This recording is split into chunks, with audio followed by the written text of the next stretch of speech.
Hi everyone, it's Kim. Thanks for joining me. We are going to take a break from Halloween today, but we're going to stick with the season and look at some fall inspired cards. And you may think, well, I really don't send out fall cards, but I bet you are still sending out birthday cards, maybe wedding cards, anniversary cards for people who celebrate during the fall season. So we can still make a fall inspired card, even though it is not for fall in particular.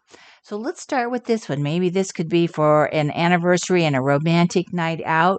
We're using that martini glass again, but we're not using the add-on sets. We're going to be using some of our other dies for our fall theme. So here's the olive martini glass. That gives us the base glass and my little pick there. But for everything else, I went back and looked at all of my other dies that have fall embellishments. So I started with this one from Tim's Vault die. In fact, I have several of his vault dies. This is the Vault Foliage Wreath, and this one's great to pull off various parts and pieces. So my acorns that are in my pumpkin color, we'll say it's some kind of a pumpkin martini. They're in the glass, and then I use the sunflower, and all the greenery comes from this die set. My pumpkin is from this one. So Vault Wicked, there's nothing wicked about that pumpkin, so that's perfect for that. And then since this is a romantic dinner, I thought I'll have it during a moonlight night. And I have that wonderful moon. This one time I used the die called Moonlight. And again, we have the mask. So if you have the mask in lieu of the die, you can use that. And then I pulled out one of my kind of fall stamps from LDRS because I don't have a lot of them. So when I find them, I just continue to use them throughout the years. This is Harvest Wishes. So the magic of fall came from this stamp set, and I did do the whole one. So we're going to see some other ones from this particular stamp set that I use this time. But pretty easy using new dies, a couple of older dies. And even though I added my own embellishments, I was still able to use that martini glass. So another one using some new and old dies in a non-spooky way is this window scene, like looking outside. And this was with the die collection, the Vista View window, which came out, I think, in the spring of this year. So I could use that window, perfect for year round. And then to make it more of a fall card instead of a spooky card, I have my pumpkin again, and that's from the Wicked die. So I use that same pumpkin, and then I pull the Botanical Solarium, which is an add-on set to the Vista View window collection, and I just used this little pitcher and then filled it with various greenery from the set, and I tried to pick fall colors rather than bright spring colors. I used fall colors. And then for my outside scene, outside of the window, this is from one of Tim's Vault dies, the Fright Night. So again, there's nothing scary in this scene. I used the clouds, the moon, and then the branches. So a typical scene you might see looking out the window. Now this time, at this point of the year, my leaves have fallen off the tree, but if I had another die set, I could add a few leaves on that. And then Love Fall most of all is again from the Harvest Wishes stamp. So again, we're using some spooky dies, but we're not using them in a scary sort of way. And then I remember that Karen Burniston had come out with this tree add-on set, and we just looked at this real briefly, like with all the 4 seasons, but I'm like, this might be perfect for fall, and I can make all fall trees. So that is what I did. And let me show you this one. And I pulled out some older dies too, and I was on the hunt for something. And this time I just used all fall trees. I love the colors of fall. So I just found some paper that did a lot of the work for me. The frame of this is the fancy label accordion, so we can make it as many pages as we want. So this time I did 3. A lot of times I did 4, but I thought, I can do 3 here. I don't need to have a 4th one. And then I used the solid frame, that's the fancy solid frame, instead of one that has, cutouts in it, I just decided to use the solid color. So that was quick and easy to attach that. And then I thought, if I look on this die set, Karen has little hearts on this one. And I didn't really want the hearts and the snowflakes and these little flowers. And that wasn't really appropriate for the fall season. And I knew I had some little leaves. So I went on the hunt to find those. And they are from IO. This is an old die, but I knew I had these. I also had a bunch of them already cut out, so that made it even better. And while I was on the hunt for that, I found an old IO die for the squirrels. I think these are both retired. I'll put them on the product list just in case you might have them. But when I found this, I thought, well, you know what? I think I can use that too. So I added my little squirrels. They sort of became the focus. My acorns are from the wreath, Tim's Vault wreath die. And then I knew I had this squirrel from a couple years ago from Sizzix. And I kind of always, for whatever reason, keep this handy. It seems to work on at least one fall card every year. And this die is called Harvest Squirrels. And I just pulled out a squirrel just to make a simple cover or simple embellishment for the front of my card, because really after they open this up, your recipient will probably just display it like this so you see the whole inside. There is Tim's branch again, and that's from this die set, the Fright Night. I just put a few more of those little leaves on it. And then Hello Autumn again is from Harvest Wishes. So I've really been able to, on these few cards that I've made, use that stamp set. So I like that 3 pages, 3 sections rather than 4. And I was going to do one. I wanted to see if I could just do one with two pages and just have like the center section with the trees. But I changed my mind because I would have to figure out the front of it. And I'm going to just do this because even though this is a backside, the front would be the same way. I would have to figure out what to do with this. And I just thought, you know what? I'm not in the mood to have to mess around with that to make my front look good. It's just so much easier for me just to add another section, another page, and then have a solid surface to make the front of my card. The other thing I did is this is double-sided cardstock, so I didn't feel like I needed to add a border around this. This is a little heavier than normal, so my card has a little strength. Not as much as if I used heavy cardstock, but it worked. So let's start from the outside this time. And that wreath probably looks familiar. That's from the Vault Foliage Wreath from Tim. And then I didn't use any flowers. I just used all the leaves. And this has, I think, 3 layers. I cut 3 layers and layered those up. And then I wanted a bird for the center. I know there's a new vault die with the bird, but my vault dies for this year are kind of all over the place. But I had this bird die from a couple years ago, I think, the silhouette birds. So just because this was handy, I could grab it. I knew right where it was. That's the bird I used. Again, you could use the new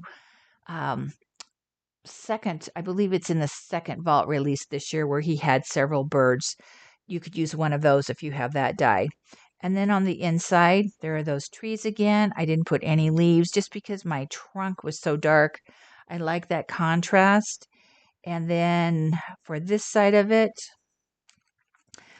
again, I don't have a lot of dies, stamps or dies, but especially dies. But Karen has the word set autumn out. So this is one that I seem to pull out every year. And I just put autumn colors. And from the leaves, there's a rake on here. I thought, well, since I have this die out, I could put a rake on there. And then that leaf set is from a very old Sizzix die. And let's see, here it is.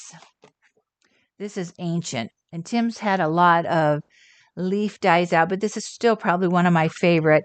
This is fall foliage. I don't even know if this might be retired. I don't know if this is still a current die or not, but any leaf would work. And I know there's a bunch of them out there.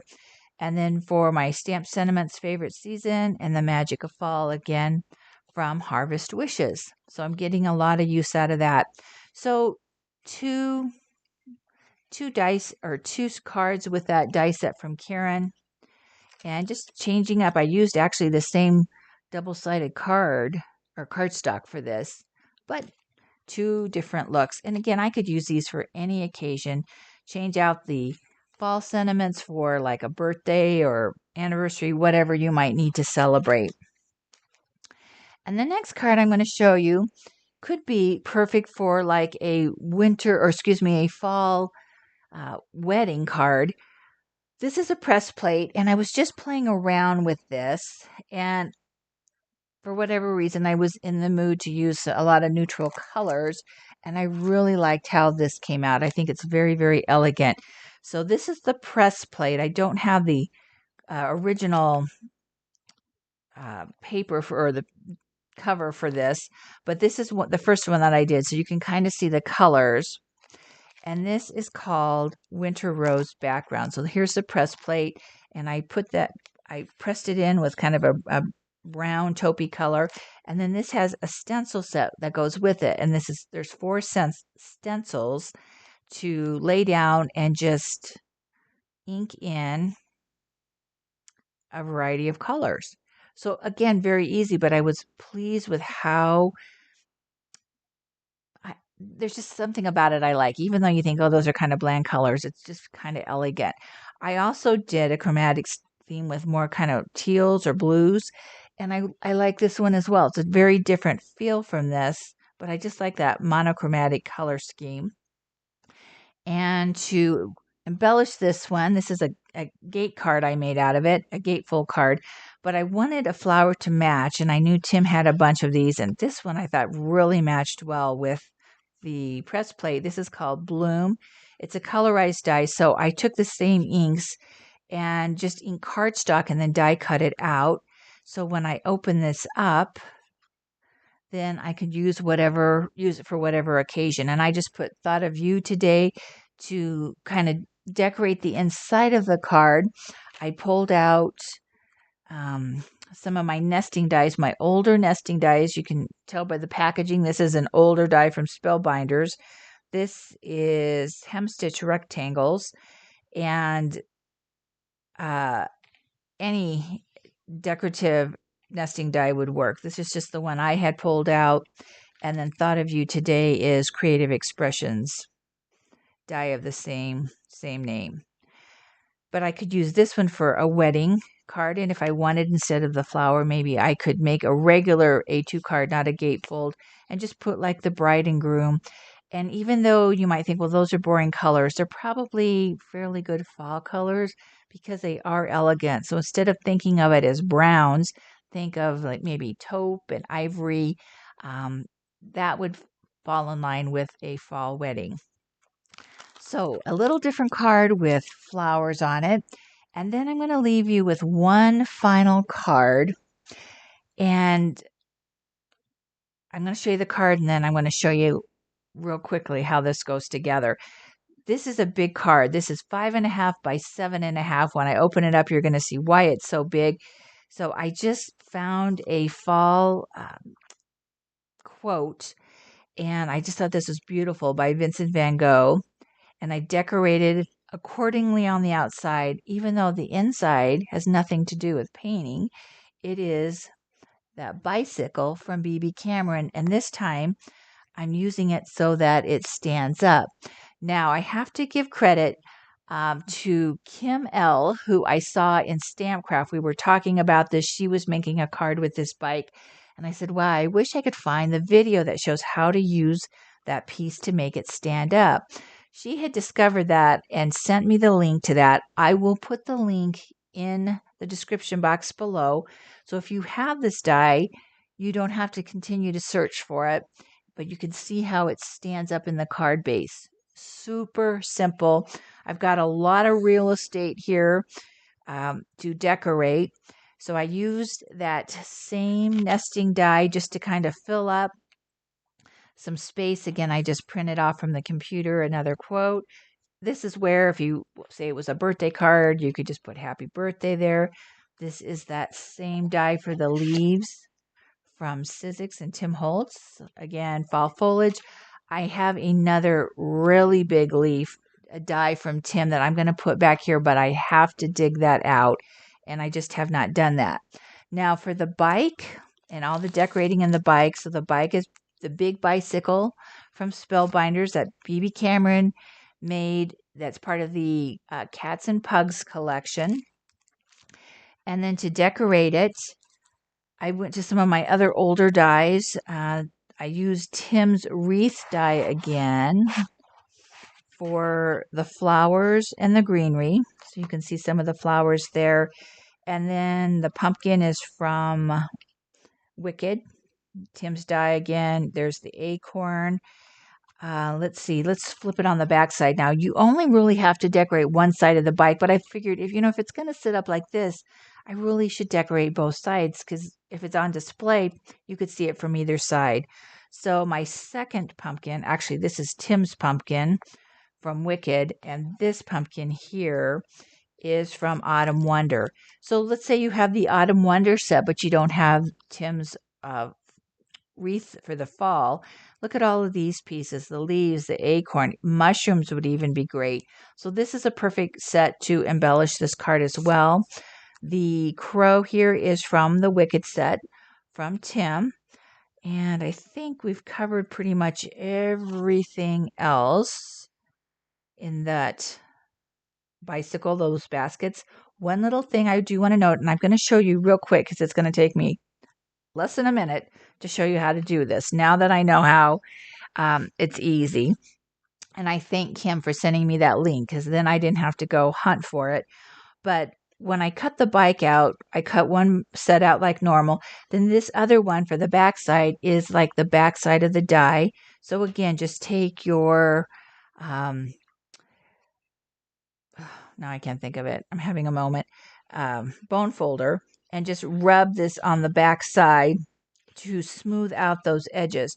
If you put the spokes in, one thing I learned is put the spokes in before you glue this down. So I'm going to show you how to put the base bike in and then put that spoke in and then glue this down.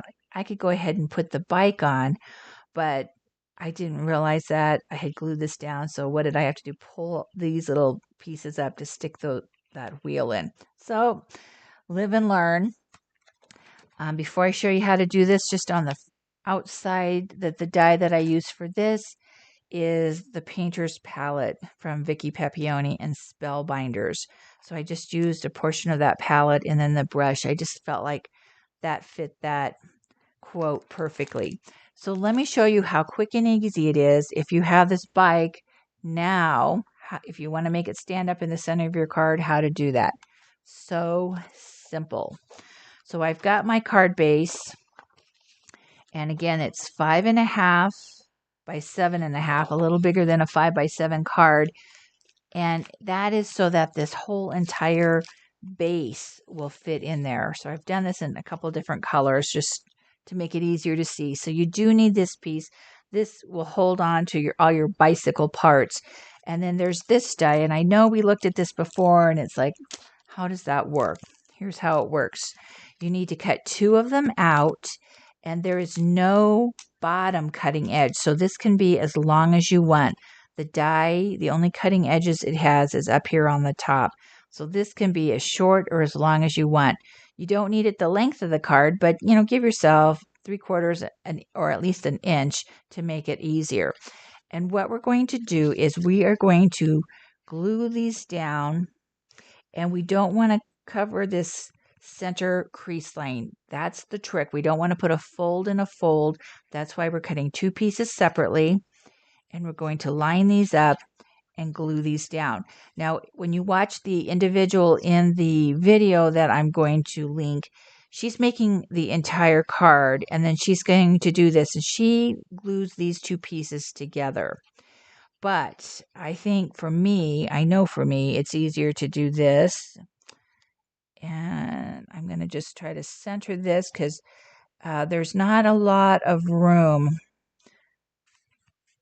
for the edges of the bike. So if I lay this down, I don't have a lot of wiggle room there. So I want to make sure this is centered so that when I line them up my wheels, the bike is still inside the card base. And I'm going to flip this around just to make it easier. So what I need to do is line these tabs up with these tabs. If this is off just a hair, doesn't matter. Say you cut one side a little longer than the other, because this is going to get covered up with another decorative piece. So this thing will be covered up with a decorative piece. So don't worry if these outer edges don't line up. You need to have these little semicircle things lined up. So let's just do that. I mean, when I watched the video, I was just like, oh my gosh, too easy. So however you want to line those up, just make sure you see that center crease. That's important too. Let me just pull this down just a little bit. That's the other reason I like to use liquid glue. I can kind of move that back and forth if I need to. And there you go. That's all there is to it. And then you can open this up and glue your bicycle tires down. That lines up perfectly with that die cut. And glue one side down. And I'm not going to actually glue this down because I want to use this and put the bike on here first. So glue that down and glue that down, and then that will pop up and that will hold your bike. So simple. Now, the other thing I did is, say I did my whole bike, I glued it in there, and then the bottom portion of my tire here is going to be covered up with that little half circle. So I went and just cut a little portion of that tire, and maybe you can see how I glued that over. You wouldn't really notice that unless you got up close, so that it didn't cut off the bottom of my tire. It looks like I have a complete tire. So that's just one other little hint if you decide to make this card. But I decorated the whole bike for the most part before I put it in there, so that was easy. I wasn't trying to do it while it was in the card base, but it stands up so nice, and that's a pretty impressive card for someone to receive in the mail. So that is our break from Halloween, and yet we're still in the spirit of the season with fall, whether we are doing like a floral card, a wreath card, a tree card, or just looking out the window, or a night of fine dining under the harvest moon. So thanks for joining me, and I'll see you again in a future video.